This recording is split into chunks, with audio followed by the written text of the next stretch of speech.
This is Power Athlete Radio.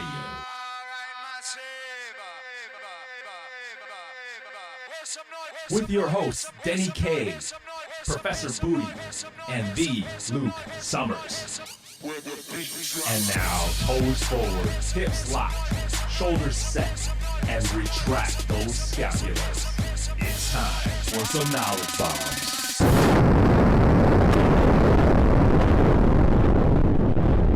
Power Athlete Nation, it's that time. I got the round table of badasses here. Luke Summers, John Welbourn, Tex McQuilkin, Cali Hinsman. What's happening? What's happening? Yo. Hello. Well, shit. What's up with Power Athlete headquarters? What's some of the new gossip coming out of HQ? Well, I feel like it's an episode of Seinfeld because we're waiting for the internet guy. He's supposed to be here between 8 a.m. and 12 a.m. So we have like a 24-hour period where we're just sitting and waiting. And I guess with our luck, he's probably going to show up during the recording. Yeah, 100%. That's usually how it goes, right? Yeah. But other than that, man. It's a flurry of activity. That's a pun. We're getting a lot done. Yeah, I don't know. John, I mean, do you want to talk about 2014 and what's on the horizon? Yeah, it's pretty exciting. But, you know, as you guys might have noticed on the CrossFit football site, there is a new kind of banner. You're going to see a new logo, a helmet with a little Power Athlete skull on it that says January 1st, 2014. And that is the launching of the new CrossFit football site that has been in process for about 5 years. I think we had a site update coming soon banner up for about 3 years, and then people got mad about it, so we just took it down. But there's a lot of big changes happening over here at CrossFit Football Power Athlete HQ. Not only is the new site launching, but all of a sudden our interactive society, our ecosystem, and our paid back end, and our for-pay training. And there's a lot of really, really cool, I think you guys are going to trip out when you see this new CrossFit football site. It's interactive. It has some really, really cool features that we've been working on for a long time, and we have a lot of exciting things coming out. Me personally, I'm finishing up a bunch of program for the site, and we have a cookbook that we're working on with Paleo Comfort Foods. And we are building out the new CrossFit or Power Athlete office, so we can actually have our own sound stage and our own studio to film all the videos and start really moving this direction. So Cali and Tex and Luke and everybody has been hammering real hard to try to get all this information. We just got back from Oklahoma and Hawaii as well. And Christmas is about a week away and I didn't even realize it. So we're pretty excited. Yeah, I mean, one of the things that we're going to have on that CrossFit football site is a find a coach feature. Because, John, how many emails do you think we get a day where, hey, are there any CrossFit football affiliates in Miami? Yeah. We've got thousands of emails from people following the site that want to, one, find somebody in their area that's doing it, and two, want to find coaches that are certified in the CrossFit Football Power Athlete method. So years ago, we started collecting this data, and when the new site launches, there'll be a really cool section where it says find a coach. It'll be a global match or a map, and you'll be able to log into your area, find somebody in your area that has been to the seminar, that is big in the community, and instead of just merely asking on the message boards like, hey, who in this area is doing CrossFit football, you'll be able to find the people, contact them, get in there, and reap the benefits of the Power Athlete system. So yeah, there's gonna be a lot of cool stuff, but it's it's been a lot of work over the past 5 weeks. It's come together though. It's a beautiful thing. Thing of beauty. But Denny, what's going on in Chicago? Man, we're just pounded with snow, dude. Snow everywhere. I guess it kind of puts you in the Christmas spirit.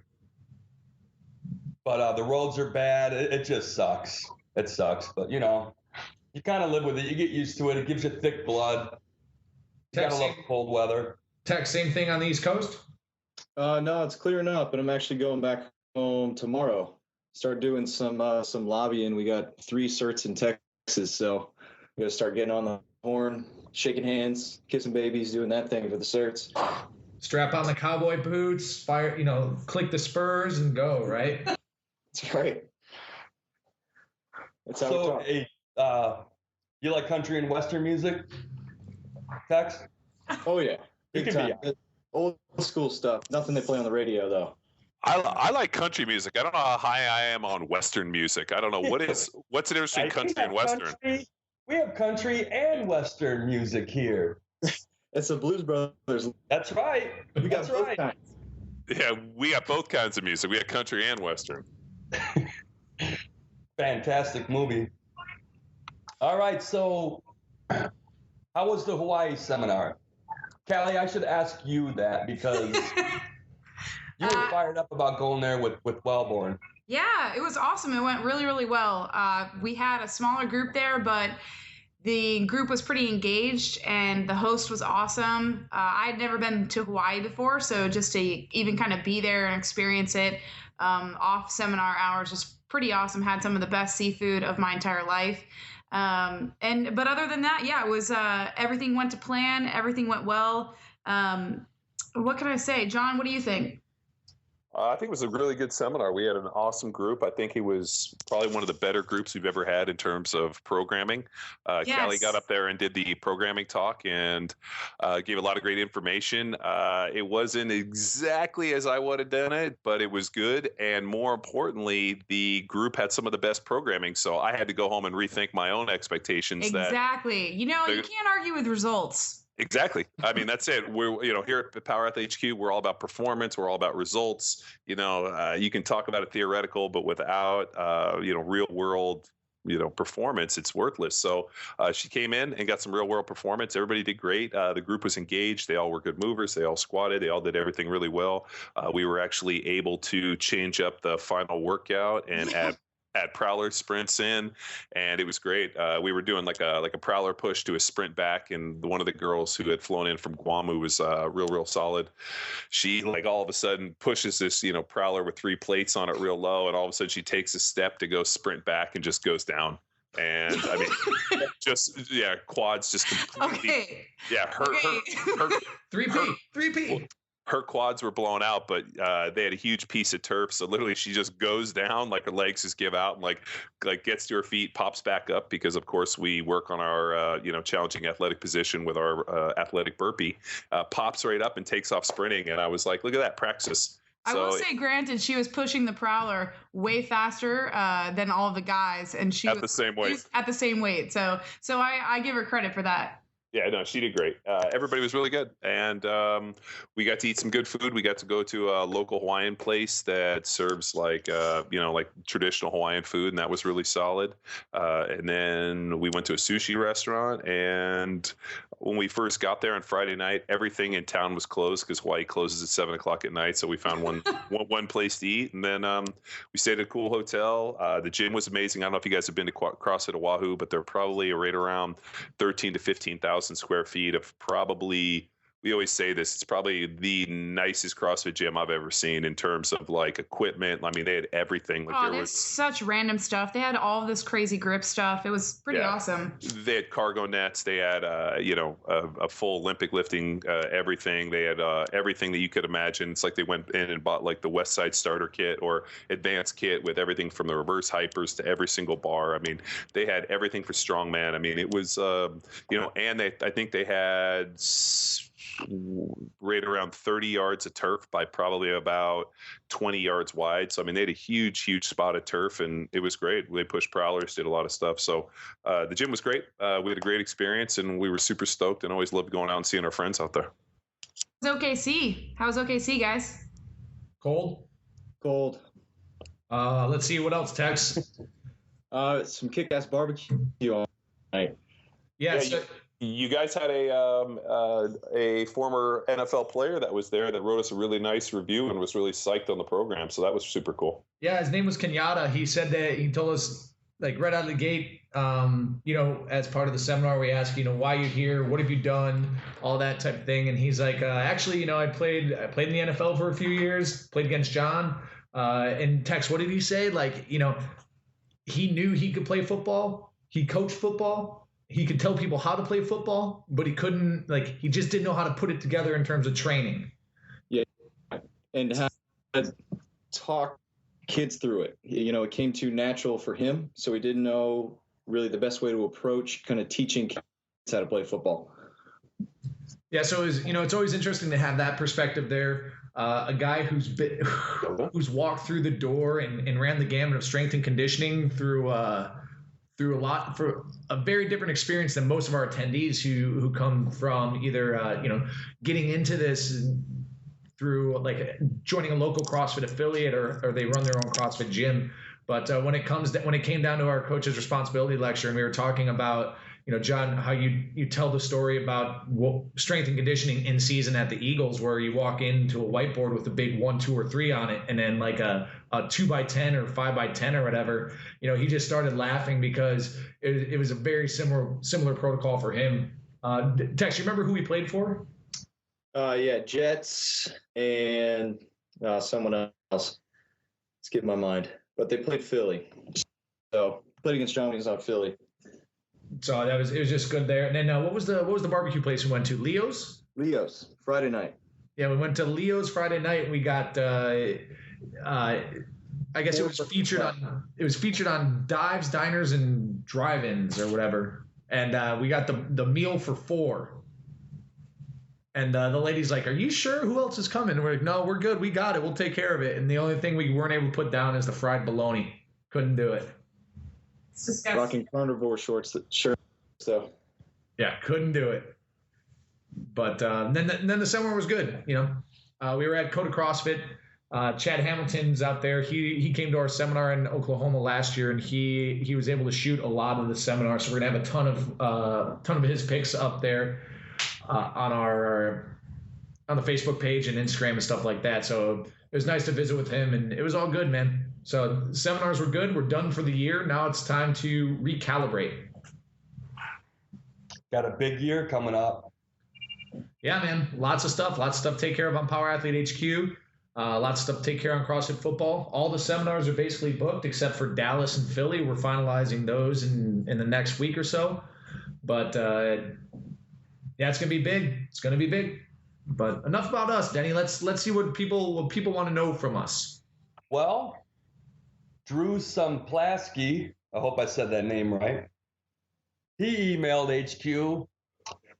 He says, "Guys, I've been reading a lot lately about Mike Tuchscherer's reactive training system revolving around rate of perceived exertion, and it has me curious. Understanding that most of his clients are powerlifters, I was wondering if he had any insight or opinions on how this and whether this type of training could be implemented into the intermediate and advanced level power athletes programming. Thank you." Do you guys want me to take this one? Absolutely. Okay. It's always interesting when people ask us questions about other programs, and without effectively doing the program or us actually, going through it and doing it for 10, 12, 14, 16, 18 weeks, or having somebody that's done the program, I don't necessarily know how to effectively evaluate the program, because all I'm going to do is look and read online and give you my, expert opinion. But you know what, when I clicked online and we started reading through the information, what I always look for is I always look for testimonials, I always look for success, I always look for numbers, and I always look for a method. And the guy meets all the requirements for it. I mean, he says on there, this is a program for advanced power lifters. The thing you have to remember is when you start talking about rate of exertion and perceived rate of exertion, you need to be a fairly trained and advanced athlete to actually be honest with how hard something was. So if I go in and I know I squat 700 pounds and I go in one day and I'm having a great day and I come in and I hit like 690 for a single and I break blood vessels in my neck and it's one of my, a tough lift, I know that's going to be a 9 or a 10. You bring in a beginning athlete, they're not going to be able to tell you whether or not it was an exerted lift. I mean, we do our linear progression because we don't trust inherent periodization for our beginning athletes. So we build inherent periodization and really cycle the program based on rec maxes and timing, and we kind of play with the same type of deal. But I think for a program like this, for us to accurately be able to give you information or feedback on what we think, we're going to have to do the program and really get into it. But just based on the reading, it's an advanced program for advanced power lifters. And when you start talking about asking an athlete for their perceived rate of exertion, that individual needs to be extremely well-trained and have a ton of reps under the bar. The ability to differentiate between a 6 and a 7, and how hard was this? Do I got one more rep in the tank? Takes a lot of knowing who you are as an athlete and a lot of reps underneath the bar. And, people that are in that amateur and even the collegiate program don't have that many reps under the bar to be able to actually give me that perception. We talk about the seminar. They did a cool study a bunch of years ago where they asked people, they put a bunch of weights in a room and asked people to go in there and pick a weight in a rep range that they believed would get them strong. Of the, thousands of people they tested, nobody got it right. Everybody's was, a light to moderate weight, and they did it for a ton of reps, not realizing that strength is built over that 85% range. So it's a tricky program. And you know what? I'm always a big fan of actually using a program for what it's designed for. The problem is, it seems like in everything, everybody's trying to bastardize everything to work for it. His program obviously works. A ton of people try it. A ton of people work with it. It gets guys really strong, and it's for advanced powerlifting. You're interested in doing the powerlifting stuff, there is, programs like this to use, and I think they have value, but trying to adapt something with a rate of or a perceived rate of intensity or exertion, I think you are pissing in the wind if you are going to try to do that with a beginner. So not to say you can't do it, but it's going to take a high level of coaching and your coach being extremely well tuned to who you are as a lifter, how hard that was, how well you do it. And, at the end of the day, I'm sure the program works. It looks like a fun program, and, it's a 4-day a week. It has a kind of a squat variation, a deadlift variation, and he does a lot of, horizontal pushing, a lot of bench press, and a lot of assistance work. So, it has all the right makings of a really solid program, and that's kind of my opinion on it. So are we going to have to test this out? That's nice. Is that what you're telling me? No, we got some other stuff to test. I mean, maybe down the road we'll test it out, but as it fits today, no, this looks pretty good. So, John, you still going to the global gyms and doing that just that different work that you were talking about a month or so ago? Yeah, I mean, I still, yes and no. I've literally, because all this home construction and all the work stuff, I've really cut down my workouts to about 2 to 3 days a week. And I just haven't, I've been going in there and doing some stuff when I can. I just haven't had a ton of time.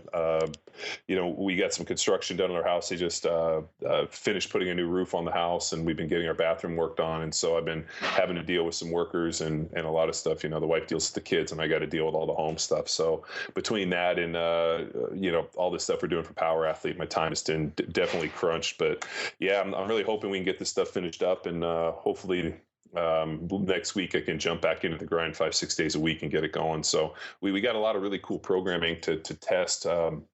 I'm almost putting the finishing touches on 14 weeks of programming that I think is going to be really, really exciting. I know Luke and Cali and everybody's excited to give it a try. It's got some really fun elements, and it's different than anything they've done and anything anybody's seen really in the Power Athlete. It's really a evolution of the Power Athlete template and really periodizing the program, in that we're going into a really cool hypertrophy kind of power phase, and then there's going to be some other really cool things. So it's going to be 14 weeks of a lot of fun. Sounds badass. That's what I need. Yeah, it's going to be and it's going to be different. I mean, when this programming comes out, it's going to have application guidelines, so you don't lose interpretation of what the objective is for that given day, within the cycle, within the week, understanding what has passed and what is coming up next. So it's going to be unlike anything else out there. Cool. All right. Well, we got another radio submission in from Greg Binns. I apologize, Greg. You sent us a huge email, so I'm going to paraphrase. But basically, he's wondering about how CrossFit Football's program transfers into soccer. Because what he's saying is basically soccer seems to be more of a leg sport, and he's wondering if y'all could talk about what advantage upper body strength has in a game like soccer. So maybe you guys could talk about, your opinions on that. I know a few episodes back, Ben kind of touched on that a little bit, but, maybe you'd have some more insight to help this guy out. If you think soccer is merely just a sport of your legs, I think you are living a fantasy. I mean, soccer is all about change of direction. Soccer is all about sprinting and running and being able to move in space. And, the body works as a complete system. And if you're not training your arms, I mean, that's like asking Olympic sprinters, hey, you know what, you guys are only sprinting. Why do you train your upper bodies? And I guarantee you watch the Olympics, every one of those sprinters steps up there and they're in short, tank tops, and those dudes are all gunned up, big traps, big back. So the body doesn't work independently. It's not like, well, I have a sport that's only predicated on soccer. I can't use my hands, so therefore I'm not going to train my legs. I mean, that mode of thinking is so archaic and so backwards. I don't even process it. So, I mean, you think about a body's ability to generate force in terms of arm swing, strong shoulders, strong biceps, the ability to change direction and move, and that, flexibility, strength. I mean, the body works as a complete system. So, we also say that speed can be taught in the weight room by, allowing somebody to learn proper position and posture through full range of motion, of our primal movements. And, of the 3 primals, lower body, there's 4 upper bodies. So that vertical push, horizontal pull, horizontal pull. Individuals need to be strong. You need to be a complete system and train your body as a whole. So the idea of just, well, I play soccer, I don't need to train my upper body, I think is just a terrible mode of thinking. So I'm surprised we actually got that question, but it's always good to get good ones like that. And just to reiterate Ben's comments, whenever this comes up at the CERT or even in the previous podcast, he's like 30 pounds heavier than he was in college or something, right, John? Like he put on like 20 or 30 pounds, and he's bigger and faster than he really has ever been in his competitive levels. And he said that his ability to just charge through groups of people or win headers, and like it all went up directly correlated to his strength and his weight. So he looks back and he's the classic, if I knew then what I knew now. It wasn't always about leaning out and having the quickest feet. It's about the whole system, just to kind of reiterate it.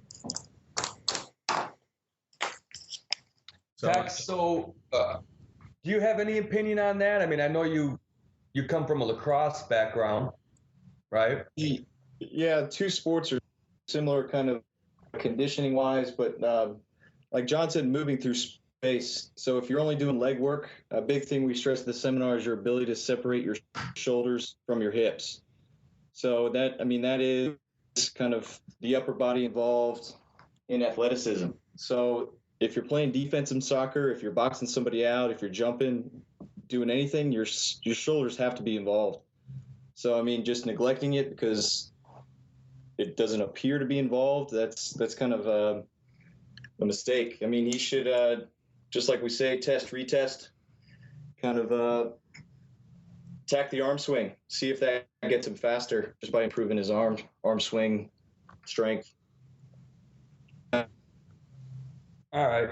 It kind of, I don't know if, I'm sure you guys are aware of the Kings of Prussia, right? The Klokov and Ilya Ilin and a couple of the other Russian guys who I can't pronounce their names. They're going across doing their seminars. And I've just kind of read a couple write-ups.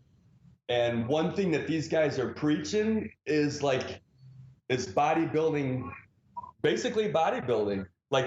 Wow. So Denny, so when we talked about GPP a few times ago, and when I asked people, I'm like, what do you think the Russian Olympic lifting team, what do you think the Chinese Olympic lifting team do for their GPP work? And people were confused. And I said to them, I was like, they do bodybuilding and they do some basic gymnastics movements. We even said, hey, take a look at Klokov. Do you honestly believe that Klokov doesn't do some classic bodybuilding? Look how jacked that dude is. Yeah. So, it's kind of, it's great that they're coming out and saying it. And it's ridiculous that people don't think that those guys do classic bodybuilding. The bodybuilding assistance work has been really the bread and butter for a lot of these guys for years. You think about, they do their training, all their SVP movements. They're going to need to do something that's, juxtapose that stuff. And they do a lot of classic bodybuilding stuff. You look at all Klokov's things. This is what he does.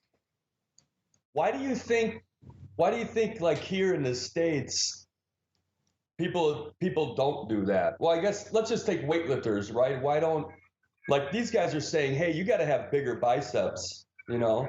You got to have a bigger chest, and it's like here you're like, whoa, wait a minute, that's bodybuilding. Well, it's probably maybe it's I have no idea, but I like to believe that the Russians are pretty far in terms of the weightlifting. I think they just have gotten so really focused on snatch, clean, and jerk, and that's all you got to do, and really that's all you really need to do. But what's good is with these guys coming out here, it's letting people really see what these guys are doing for their training. I mean, they were just at CrossFit Oahu, and I remember talking to Brian, and they're actually here in LA. I was supposed to go up to their seminar, but with all the BS that's going on here at my house, I wasn't able to go. But the big thing they talked about was, pause squats and being able to sit in the bottom and making sure you're hitting all your assistance work and doing some bodybuilding stuff. And, I guess Klokov, I think he ended up, Brian was saying, I think he pressed like 335 for a couple reps and said his best press was like 375. I mean, he said the guy is just super, super strong. It's what they do. They do their basic movements. They do their bodybuilding assistance work. I mean, dude, if you're telling me Klokov looks the way he does, just doing snatch, clean, and jerk, I'm going to call bullshit, dude. The guy is, trained like a bodybuilder, super strong, super flexible, works his ass off, and it is what it is. But I mean, looking at a lot of the Russian stuff, and more importantly, a lot of the Chinese stuff, you can even look in the back of the videos. These guys are in there doing dips and dumbbell bench, and they're doing a lot of classic bodybuilding movements. So that's really been their GPP work for a long, long time. And it's, for football players too, what do football players do for their GPP work? They do some bodybuilding, they do some powerlifting, they do some Olympic lifting, they do a blend of all this stuff. It's just, I don't know where people kind of lost sight. I mean, what's great is that everything new is old. Everybody goes, oh, hey, you know what? Nobody's doing this. I'm going to do this. And realistically, man, it's there's nothing new. It's just a matter of where you find it. So hopefully these guys, really bring some great information, and there'll be a ton of CrossFit people there. And I'm waiting to see now people adding bodybuilding, some powerlifting, Olympic lifting, and some metabolic conditioning. And effectively, they will be training like power athletes, which is what we're kind of been preaching for a long, long time. Yeah. They're also saying Americans spend too much time watching YouTube videos. Yeah, I believe it. You know what I mean? Like you kind of miss all the coaching or all the history that, if you're sitting here watching just the elite lifters and you're trying to mimic what they do, it's just not going to work. Well, I mean, the hard thing is that, to really train and be great at any sport, one, you need a coach, and two, you need a really good training environment. There's a reason that the best people, will come out of certain places, and there's two or three guys, and there's competition. I mean, Coach Abajeff wrote a great article that talks about competition in training, that making sure all of your best guys are all training at one time, so every day is a daily competition. And a lot of the stuff that these guys do are them trying to one up each other and being like, I did this, I'm going to do this. And that's how people get better. I mean, the guy who's, training by himself in the rocky basement, who, I don't think that's always a benefit. That's why, when I played, we always went to training facilities with other professional athletes and, got to compete against guys in the off season that were guys I would compete against during the season. So, I think people get, and we talked about this time, and the actual direct quote is, people get completely wrapped around the axle of minutia. Stan Efferding made a comment once. He's like, I've never seen a bigger group of people more focused on the 1% than the 99%. Like, everybody wants to argue about all these little pieces, this little bit of minutia. And at the end of the day, just go to the gym, lift some weights. What are you going to do? I don't know, but it's got to be hard. I mean, like, you start kind of breaking this stuff down, and, you can make it as technical and as complex as you want. And at the end of the day, It doesn't need to be that complex. I mean, you can go back and look at like what Bill Starr talked about, or even Scrawny DeBrani and Mark Ripto. I mean, all of these programs where people have gotten legitimately strong. I mean, the stuff I'm most excited to see is Milanichev and a lot of what those guys are doing in Russia for their powerlifting stuff. I mean, those guys are squatting heavy, handling heavy poundages in training. They're banging their weights. I mean, they squat, more than 1 or 2 days a week. I mean, they take days off. They don't take days off. I mean, it's really about finding what works for you as an individual. And the problem is that I believe most people, at least here in the States, have training ADD. There's too many options. There's too many programs. Everybody is this. I'm going to do this. I'm going to do this. And they never really stick to anything. So it's like, if I do something for 3 or 4 weeks, how am I effectively going to say it works or doesn't work? And, you got to be able to stick something out, and you got to be able to, follow a method and follow it for years. And, those guys, the Russian guys that are coming over, hopefully they, give some good ideas about, hey, stay the course. This is the goal. This is where you're going. This is what you need to do. And this is where you got to fix your, fix your problems. So, no, I'm excited that these guys have come out. I think it's a great opportunity. I'm sad I didn't get to go up and hear him speak. I would have loved to have seen him train. And but sometimes having a family and all that stuff gets in the way of what you really want. Some of the more important stuff. Now, John, do you think there's a risk too that these are arguably some of the best in their class in the world, and people are just going to immediately try to replicate what they're doing, not getting their feet under them? And like Jesse Burdick said on our podcast, spending their 3 to 5 to 10 years on 5x5 Island? Yeah, I mean, that's, people will always see, this is what's kind of interesting with that perceived rate of excursion we were talking about earlier, is very few people are really honest with themselves about, their level of adaptation. Do I have the genetic adaptation to be able to go out and train at this high level? I mean, obviously Klokov and a lot of these guys are some of the world's best Olympic lifters. Now, are they the world's best because they've been doing it the longest? Have they trained harder? I mean, what are the factors? I mean, obviously they had a certain set of genetic gifts that they matured from a very young age that's allowed them to be these athletes. And, we talk about the seminar when people start asking about programs. You can't look at what the best guy in the world is doing, because that individual has a certain amount of a skill set that you don't have. That's like looking at Usain Bolt's training program and being like, great, if I do Usain Bolt's training program, I should be able to run, I should be able to take 6/10 of a second off of my 100 meters, at my highest level. So, but we know that's not the case.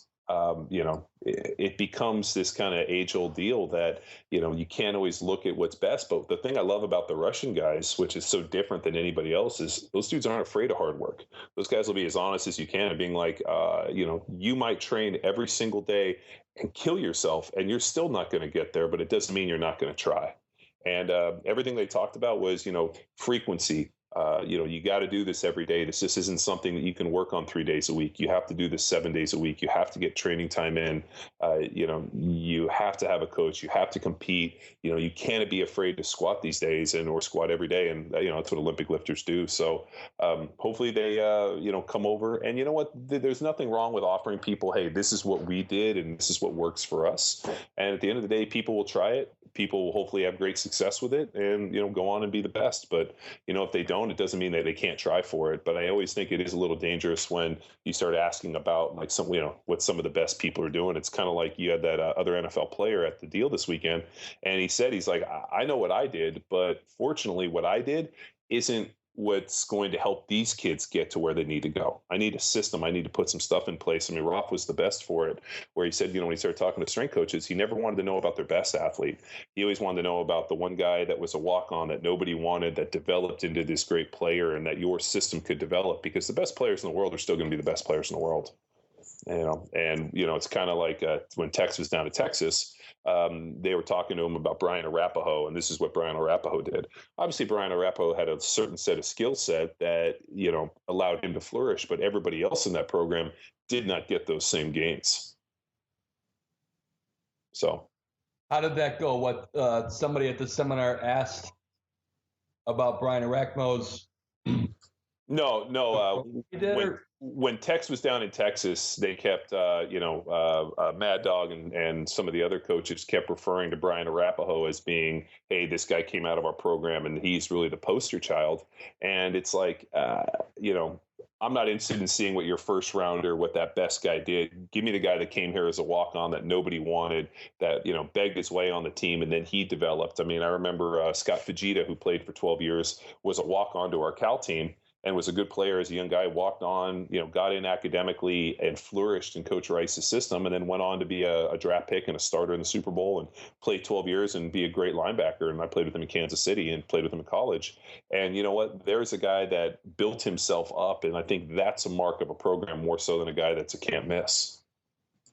Gotcha. Yeah, just interesting how they measure success is how many people turn pro versus how far they progress guys. Even if those guys didn't go pro, it's where they came in, how far did you take them? But it just becomes kind of NFL players on the wall is story to success. Yeah, did Mac Brown, did he get fired or did he somehow make it another year? No, he resigned. Oh, he did resign. So if Power Athletes looking for to move to Austin, take over. Yeah. Did any idea who they're going to hire? Have they said anything about it? No, it'll be sometime. Oh, nice. After the bowl game. Yeah. So he stepped down. Who's going to do who's coaching the bowl game? That's his last game. Oh, wow. So we'll see. Yeah, it's pretty good. He's jumping on the funeral pyre. They must have paid him a lot of money to step down. I don't know. He made a lot of money coaching. Yeah. We'll see. Yeah, he was there for what, 20 years? 16. Wow. Oh, crazy. Yeah. So, all right, what else we got? Well, we got Cali's badass article that she wrote. Cali, you're kind of getting some haters on you. Are you still there? Yeah, I'm still here. I had to run out to my Jeep because it started raining here. It's like the second time in 5 years it's rained in Southern California. And so I happened to almost get hit by a car as well running back in, but it's fine. That car almost got hit by Cali. I was going to say, you probably got down in a 3-point stance and was like, bring it. That's right. Praxis. That's right. So, yeah, I got some haters out there. That's fine. It's to be expected.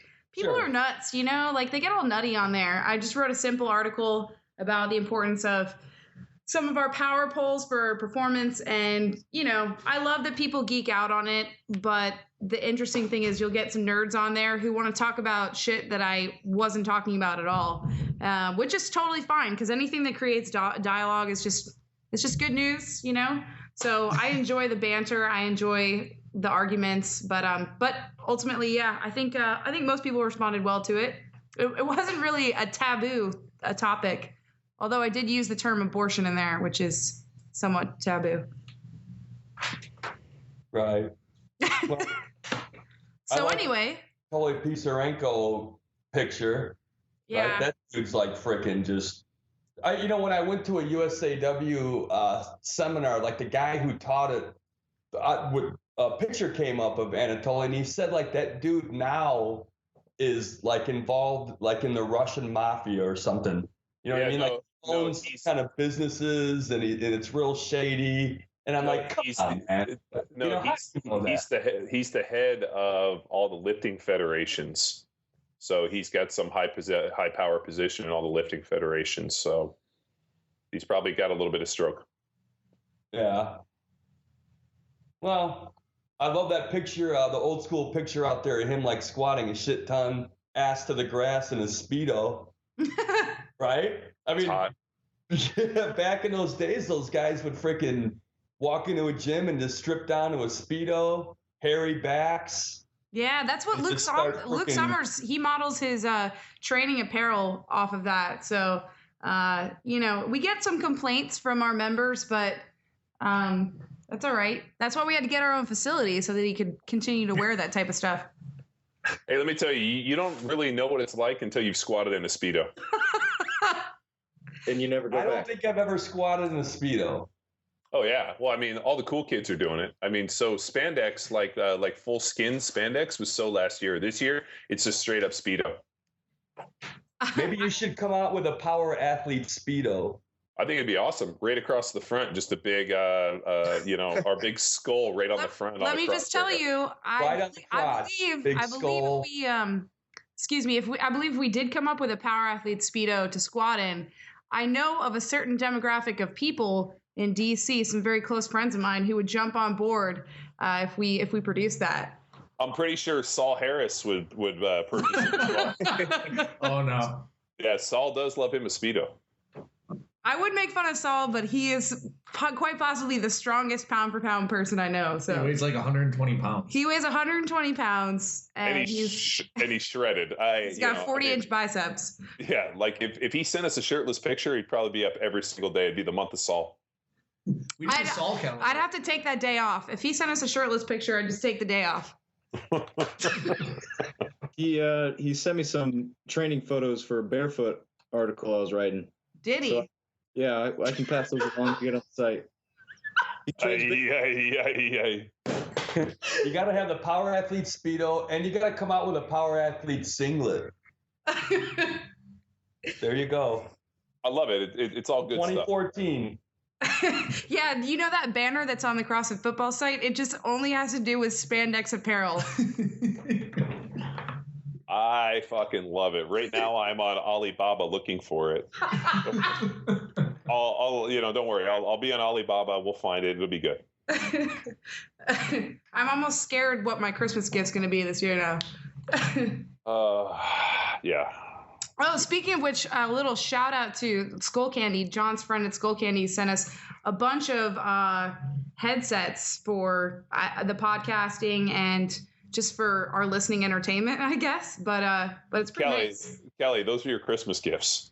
I love them. They're fantastic. Did you see? Like I was weeping when you gave them to me.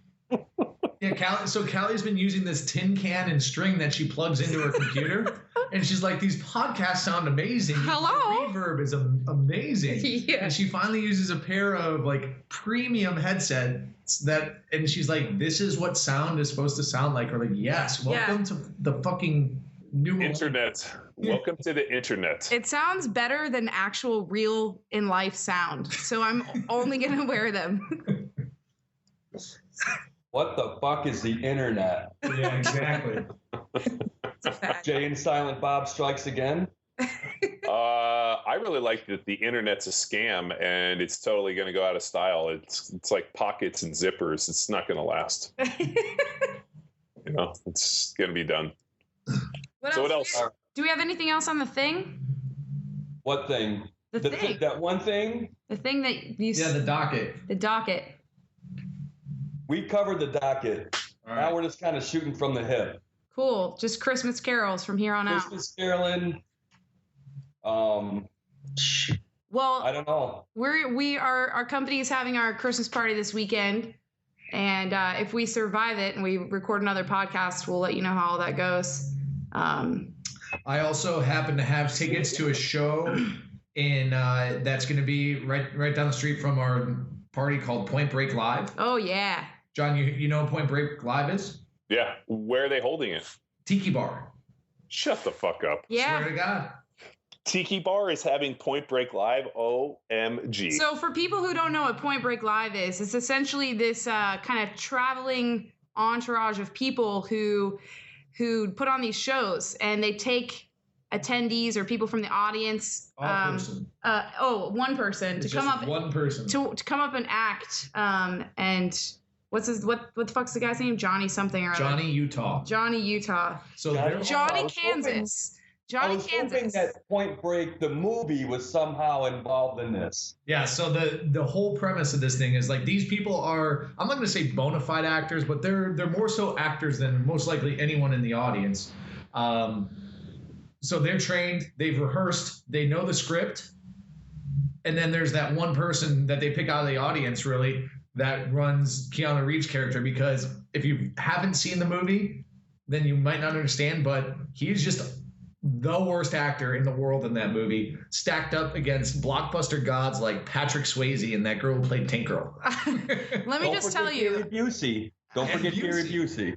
I think Luke, knowing Luke, he's going to go there. He's going to sit in the front row. He's going to wear his pick-me shirt he's going to show cleavage. He's going to have his hair and his pony, his brony. And he's going to pray to God that he gets chosen. Listen, he's been watching it every night this week in preparation. Exactly. I told you that in confidence. Erroneous. So I probably won't even go because I don't really get the movie. Not being from California, I could care less, and I'm sure that's going to get a lot of hatred. But now, if it was Star Wars live, Cali would be there like white on rice. Yeah, they'd have to pick a Spock. They'd have to get Spock and then Darth Vader. Oh my God. Yeah, Cali would be over there doing like her Ewok imitations. This is what I have to fucking deal with. Okay, cable guy. I think the cable guy is calling me. These idiots do not know the difference between Star Trek and Star Wars. Anyway, that's kind of our plan for this weekend is to do like at least my friends and I were gonna basically pull wedding crashers and go to like 4 different parties. And by friends, you mean who?